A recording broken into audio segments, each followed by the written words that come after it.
नमस्कार, मैं महेंद्र साहू और न्यूज़ प्लस 21 के खास एपिसोड में हम इस बार चर्चा करने जा रहे हैं मंदी के मुहाने पर देश, युवाओं के चेहरे पर अनिश्चितता के बादल। कोरोना के बाद से उपजे आर्थिक मंदी का दौर समाप्त होने का नाम नहीं ले रहा है। हालांकि दुनिया ने कोरोना के साथ जीना सीख लिया है। खबर आ रही है कि जिस तरह महंगाई से लड़ने के लिए ब्याज दरों में बढ़ोतरी की जा रही है, यह देश को मंदी के मुहाने पर ले जा रही है। हालांकि इन सब के बावजूद अभी कई देश महंगाई से लड़ने ब्याज दरों में बढ़ोतरी जारी रख सकते हैं। महंगाई पर काबू करने के लिए ब्याज दरों में की गई बढ़ोतरी के कारण वैश्विक अर्थव्यवस्था में 2023 में मंदी के असर रहेंगे। रिपोर्ट में यह भी कहा गया है कि महंगाई के खिलाफ जंग अभी समाप्त नहीं हुई है। ऊंची ब्याज दरें उद्योगों को पलायन करने को बाध्य कर सकते हैं।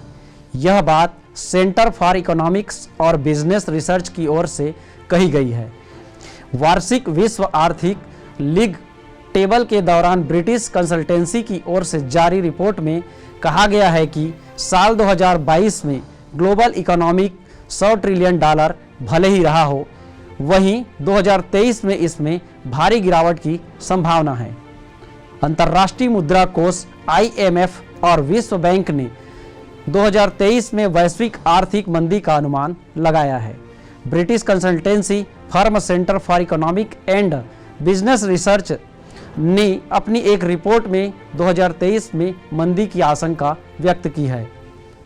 अक्टूबर में जारी रिपोर्ट में IMF ने कहा था कि 2023 में वैश्विक अर्थव्यवस्था में 1/3 से अधिक की गिरावट आ सकती है।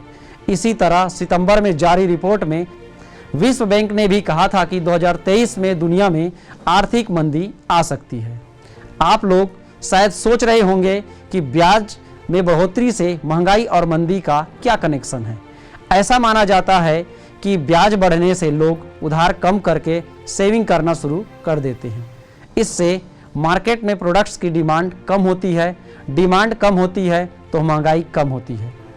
महंगाई कम करने के लिए बैंक ज़्यादा ब्याज के फार्मूले पर चली तो व्यापारी और कंज्यूमर्स दोनों के लिए लोन लेना महंगा हो जाएगा।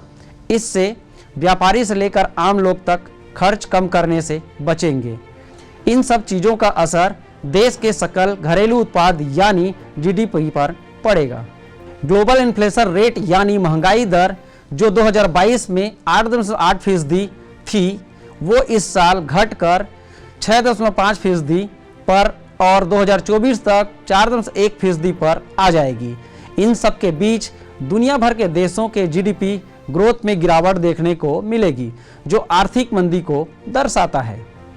ग्लोबल ग्रोथ रेट जो 2021 में 6% थी, वह 2022 में घटकर 3.2% पर आ गई और 2023 में 2.7% पर आ जाएगी। ये 2001 के बाद से सबसे कमजोर डेवलपमेंट प्रोफाइल है। 2023 में 25% चांस है कि ग्लोबल GDP ग्रोथ इस साल 2% से भी कम रहे, जो वैश्विक मंदी की ओर इशारा कर रही है। मंदी को सरल शब्दों में कहें तो आम आदमी के जेब में पैसों की कमी। जब जेब में पैसे नहीं होंगे तो खरीदारी कम होगी, यानी मार्केट से डिमांड का लोड घट जाएगा। डिमांड में कमी मतलब प्रोडक्शन रेट में कटौती। जब कंपनियां प्रोडक्शन कम करेंगी तो जाहिर है मैन पावर भी कम लगेगा। ऐसे में लोगों की नौकरियां खतरे में पड़ जाएगी और बेरोजगारी दर बढ़ेगी। 10 साल बाद भारत दुनिया की तीसरी सबसे बड़ी अर्थव्यवस्था वाली देश बन जाएगी। 2035 तक भारत की अर्थव्यवस्था $10 लाख करोड़ पहुंच जाएगी। अन्य देशों की बात करें तो अगले 15 साल तक ब्रिटेन 6वीं और फ्रांस 7वीं सबसे बड़ी अर्थव्यवस्था बने रहेंगे। हालांकि ब्रिटेन का अन्य यूरोपीय देशों से अधिक तेजी से विकास करना थम सकता है। ऐसी खबर जारी कर हमारा मकसद लोगों को डराना कतई नहीं है। युवाओं में अनिश्चितता ने भटकाव की स्थिति को जन्म दिया है। वहीं कुछ युवा अन्य क्षेत्रों में अवसर तलाश करने में लगे हैं। वर्तमान परिप्रेक्ष्य में युवाओं से उनके रोजगार की गारंटी खत्म होते जा रही है, जिससे असंतोष की स्थिति जन्म लेती जा रही है। इसी तरह की आर्थिक अन्य विश्लेषण लेकर आते रहेंगे। तब तक के लिए आप हमारे साथ बने रहें। न्यूज़ प्लस 21 आपकी हक की बात।